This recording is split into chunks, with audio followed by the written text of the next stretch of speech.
We are back on Morning Line. Thanks for joining us this Monday. I'm here with Chief Investigative Reporter Phil Williams. We're talking about just a terrific piece that he's done, an investigative piece, several parts.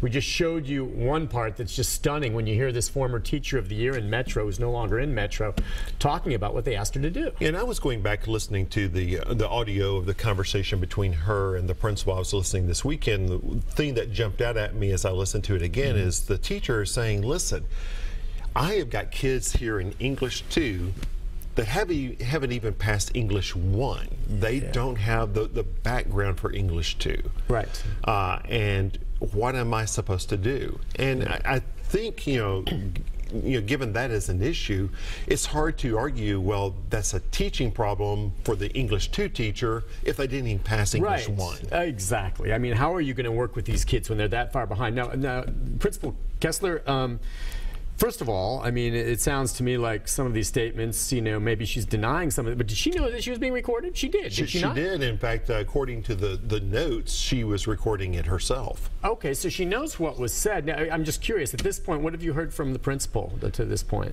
We've not heard anything from her. I mean, and unfortunately, I have, extended the offer more than once to her to go on camera, give her side of the story, to answer our questions, but she has declined at this point. And we should note that the Chief Academic Officer, Jay Steele, who is the one responsible for all of these policies, is still refusing to sit down and answer our questions. Interesting. Now, I'm just curious, and we'll get to the phone calls here in a moment. The lines are open. We'd like to hear what you have to say, and we're going to show you another piece. But we have a new mayor, of course, Megan Barry. I don't know if she's taken note, and clearly now we have, in the coming weeks or months now, they're going to be looking to bring in a new director of schools, correct? I mean, that's vacant right now. I can't imagine that what you've uncovered here isn't going to be part of the discussion. Do you know, have you heard anything from the mayor's office? Do we even know if she's aware of these stories? I have not heard from the mayor's office on this. I mean, the school system is being pretty proactive from a public relations perspective. They're letting,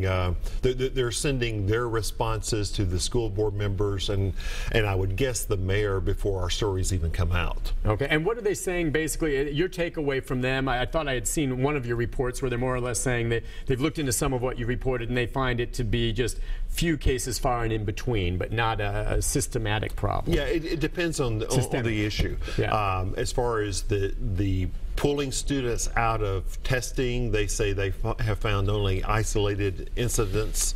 They say that a lot of what the whistleblowers talk about is appropriate and approved under their policy, and we can get into that a little bit later. So that's one issue. On the testing issue, they say they have not found any evidence, but they're doing a deeper dive, as they call it, into the student records to see if they can find a problem. With Pearl Cone High School making up its own grading system, they say yes, that happened. It was a violation of policy. It won't happen again. And do we believe Jesse Register, the former director of schools who's now gone, knew about this? That's not clear at this point. We're still working on that. Yeah, okay. I should have known. All right, let's take some phone calls. We'll go to Joe. Joe, good morning. Good morning, Nick. Hey, Joe.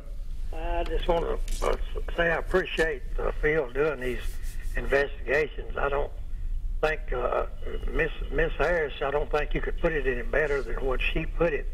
But the bottom line to this is why, when you catch these people, I mean, you can see that they're flat out lying about this.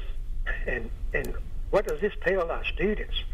That not coming to class, just refusing to do the work, and they're getting passed. I mean, what kind of example are we setting for our students? And you can't believe anything these people say anymore. I mean, you've done caught them lying. I mean, they should be fired. Miss Kessler, the other guy that's above her, I forgot his name, but I mean, they know what's going on. Who's they trying to kid? I mean, Phil's done caught him.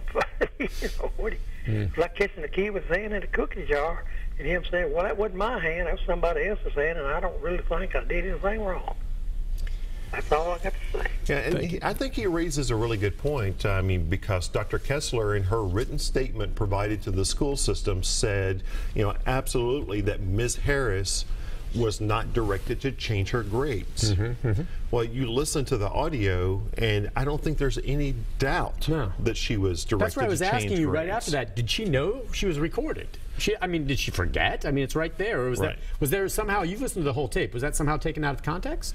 No, I don't think it was taken out of context. I mean, once she had filed a complaint with Human Resources, with the central office, they went into this meeting that was being recorded. The assistant principal who had delivered the message, started trying to say, well, I didn't tell you to change all of the grades. I told you that changes had to be made. And then she started reading her notes back to him. It's like, I wrote this down and I asked you if that was correct. So when I listen to that audio, I have zero doubt about what went on. And it's certainly not consistent with the statement that Principal Kessler gave to Human Resources. And if you hear the principal talking, she wants to try to put the students, she says, in a position to succeed and compete. And did she mention like other surrounding counties? And yeah, and that's something that really struck me, and we didn't have time to go into that fully in that piece, but she used the example of her own son, who was a student in Williamson County at the time, and that he had a 3.2 GPA and 75% of his class had a higher GPA. And so it was unfair to Hunter's Lane students if they were not leaving their school with equally high GPAs, because they were going to have to compete against them. And so, and Ms. Harris said, well, I think it's my job that if they do get to college, that they have the background to stay there and to succeed in college. And so it was really a two different approaches to what is the role of the high school. Is it to give students high GPAs that help them get into college, or is it to give them a realistic education that helps them succeed in college? Oh, Phil, I mean, what you asked there, I mean, there's just no question. Any rational individual hearing that, grades need to be based on something. Artificially inflated grades where you have, a passing grade, but you don't have the skills to back it up, you're going to fail miserably when you finally get somewhere where you're truly being held accountable and you're paying for it yourself out of your pocket, as opposed to tax dollars when you go to college. It's not going to work. And if you go to college and you don't have the background, you're paying for remedial education. That's right. And, a couple of years of that, just going over things you should have learned in high school because they passed you. I mean, so we all know. I mean, and, any educator is going to say, yeah, the grades are important, but they have to be based on something. And they were trying to pass people that weren't doing the work. That's the way I'm taking it. That is the way I'm taking it as well. In fact, I have heard from teachers that, I'm not going to go into their stories because they're afraid of losing their jobs. Yeah, boy. But they tell some real horror stories about grades being changed just so they can get them out the door and claim them as in their graduation rate. Let's go to Cindy. Cindy, good morning. Hi, Cindy. Good morning. Good morning. Okay. I really appreciate what Phil's doing. I'm sorry, I just had oral surgery, so y'all might not understand me. I got you. You sound good. Okay, and but I remember when y'all used to have homework hotline. Yeah. I think, right? Yeah, that's right. We had a homework hotline. I don't know how long ago that was. I'm pretty sure we had one here at the station. When my son was growing up. Yeah. He would come home, and boy, he had a lot of homework. So a lot of the formula changed from when I was in school. So what I had to do was to call the homework hotline, and thank God they were all so nice.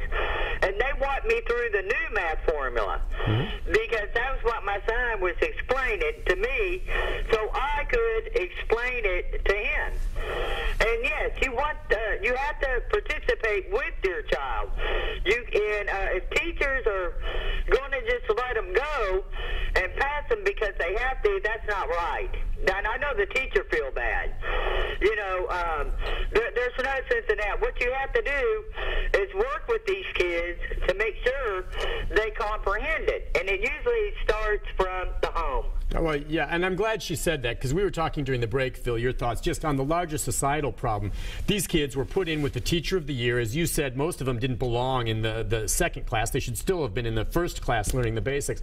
And you wonder, well, why are they so weak with these skills at this point? And ultimately, you wonder, were these parents that just didn't read their kid? I mean, it's a big picture problem why these kids are suffering academically, isn't it? I mean, it's not this teacher of the year's fault necessarily that she can't teach these kids. No, I mean, there are a lot of home issues they bring in, I mean, discipline issues. Big problems, sure.